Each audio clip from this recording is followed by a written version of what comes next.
భక్తి మార్గం శీర్షిక లోపల మనము వినాయక చవితికి గణపతిని ప్రతిష్ఠించి ఆ తర్వాత మనం నిమజ్జనం చేస్తాం కదా మిత్రం. అసలు గణపతిని ఎందుకు నిమజ్జనం చేయాలి? ఈ 9 రాత్రులు నవరాత్రులు పూజించినటువంటి గణపతిని గంగలో నిమజ్జనం చేయడం అవసరమా అనే విషయం గురించి, ఎందుకు చేస్తాం అనే దాని గురించి తెలుసుకుందాం. అయితే భాద్రపద శుద్ధ చవితిని అనంత చతుర్దశి అంటారు. దీనికి ఒక విశేషం ఉంది. ఆ రోజే వినాయకుడిని నీటిలో నిమజ్జనం చేస్తాం.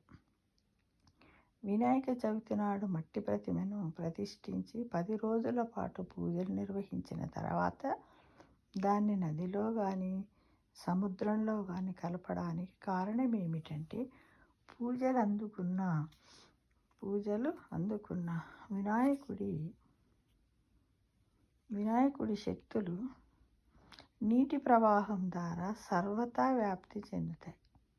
ఆ విధంగా శ్రీ గణేశుని శక్తులు తత్వమైన పవిత్రత, వివేకము, అబోధితత్వము, విచక్షణ, తల్లి పట్ల సమర్పణా భావము ఈ అనంతమైన నీటిలో స్థిరపడి ప్రవహిస్తూ సముద్రాన్ని చేరుకుంటాయి.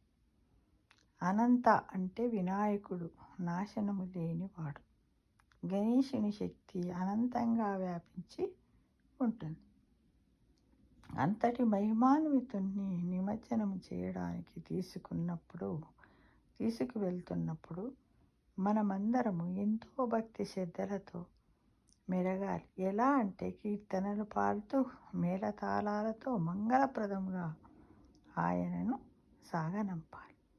భూమాతను గణేశుని తల్లిగా, హిమాలయాలను ఆయన తండ్రి అయిన శివునిగా, సముద్రుణ్ణి ఆయన తాతగారిగా భావించే సాంప్రదాయం ఉంది.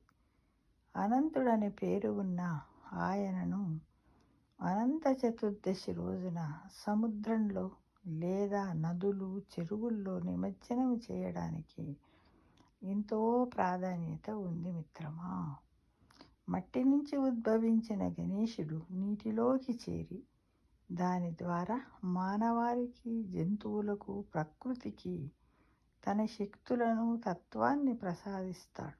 కాబట్టి నిమజ్జన కార్యక్రమాన్ని మనమందరము గౌరవప్రదముగా, ఒక పుణ్య కార్యక్రమముగా భక్తి శ్రద్ధలతో నిర్వహించుకోవాలని మన పురాణ ఇతిహాసాలు తెలియజేస్తున్నాయి మిత్రమా.